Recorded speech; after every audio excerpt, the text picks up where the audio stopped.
پہلے تو ہمارے پاس ڈیزیز ہوتی تھی، اب تو یہ سنڈروم کی فارم میں آ گئی ہے نا، کہ اس میں جیسے انہوں نے بتایا کہ تھیلیاں بنتی ہیں، ہارمون کا امبیلنس ہوتا ہے، تو پہلے اس کو ڈیزیز کے طور پر لیا جاتا تھا. اب اس میں یہ ہے کہ ڈیزیز کے ساتھ ساتھ سنڈروم کا نام دیا گیا ہے. کیونکہ اس میں صرف تھیلیاں ہی نہیں بنتی، بلکہ فیمیلز کو اس میں اور بھی پرابلمز آتے ہیں، جیسے کہ ان کے فیس پہ بال آنا شروع ہو جاتے ہیں، ان میں موٹاپا آنا شروع ہو جاتا ہے. اس کے ساتھ ساتھ پھر جب ان میں مزید ہارمونل چینجز آتی ہیں تو ان میں انفرٹیلیٹی کے ایشوز بھی آ جاتے ہیں. تو یہ بیسک جو ہے کہ یہ صرف اور صرف ڈیزیز کی فارم میں نہیں ہے، بلکہ اب سنڈروم کی فارم میں آ رہا ہے. جیسے ہی پی سی اوز کا پیشنٹ ہمارے پاس آتا ہے تو اس کی سامنے فیچرز ہی ہمیں جو ہے وہ نظر آتے ہیں. ان کے فیس پہ بال آتے ہیں نا، جس کو ہرسوٹیزم کہتے ہیں، ٹھیک ہے. پھر ایک چیز یہ آتی ہے، ایک سائن یہ ہوتا ہے کہ ان کے فیس پہ بہت زیادہ پمپلز، دانے، ایکنی کا بہت زیادہ جو ہے کمپلین ہے، اور وہ سامنے نظر بھی آتی ہے. ٹھیک ہو گیا. پھر بہت زیادہ پیشنٹ میں اوبیسٹی ہے، دیکھنے میں وہ موٹی ہوتی ہیں، چھبی ہوتی ہیں.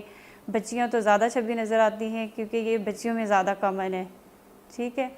تو یہ ایسے 3 سائنز ہیں جو ہم دیکھتے ساتھ ہی پیشنٹ کو ڈائگنوز کر لیتے ہیں کہ اس میں پی سی اوز کی کمپلین ہے. پھر آہستہ آہستہ جب ہم ان سے پوچھتے جاتے ہیں، پھر وہ بتاتی ہیں کہ ان کو ماہواری میں مسئلہ ہو رہا ہے، ان کے دن جو ہے وہ اسکپ ہو رہے ہیں. کبھی کبھی ان کو 2 مہینے تک ماہواری نہیں ہوتی، کبھی 1 مہینے میں ہوتی ہے تو 1-2 دن ہوگی، پھر رک جائے گی. تو اس طرح سے پھر ہم ان کو ڈائگنوزس کی طرف پراپر لے کے جاتے ہیں. پھر ہم ان کا الٹرا ساؤنڈ کرواتے ہیں، ان کے ہارمونل ٹیسٹ کرواتے ہیں، تو پھر ان کی مزید ڈائگنوزس ہوتی جاتی ہے.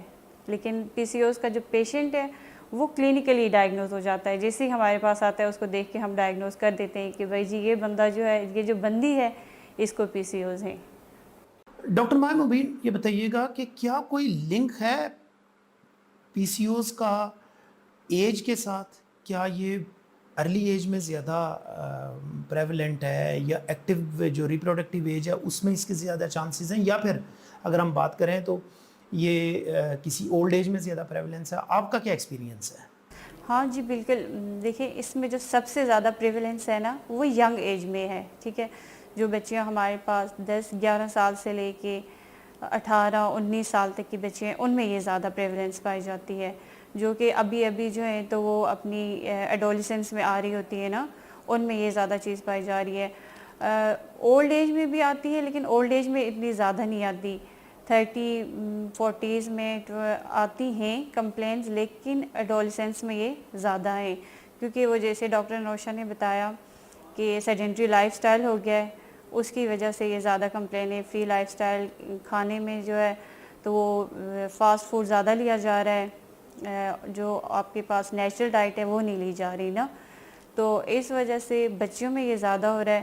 ہاں، اور جو اس سے پھر یہ ہوتا ہے کہ انفرٹیلیٹی کے زیادہ کمپلینز ہوتے ہیں ان کی. بعد میں پوسٹ میرج جو ہے تو وہ بہت زیادہ کمپلین آتے ہیں. جن کو پری میرج پی سی اوز کی کمپلین تھی ان میں انفرٹیلیٹیز کے ایشوز زیادہ آتے ہیں. ٹریٹمنٹ اویلیبل ہے اس کی؟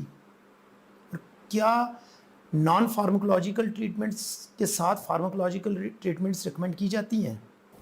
جی بالکل، اس کا ٹریٹمنٹ اویلیبل ہے، اور وہ ہمارے پاس ڈرگ مطلب فارماسیوٹیکل جو ہم کہتے ہیں کہ ادویات کی فارم میں بھی ہے. وہ پھر اس میں ہم غذا جو آپ کا ہم لائف سٹائل چینج کرواتے ہیں اس کی فارم میں بھی ہے، اور ایکسرسائز وغیرہ کرواتے ہیں، تو اس کا علاج موجود ہے.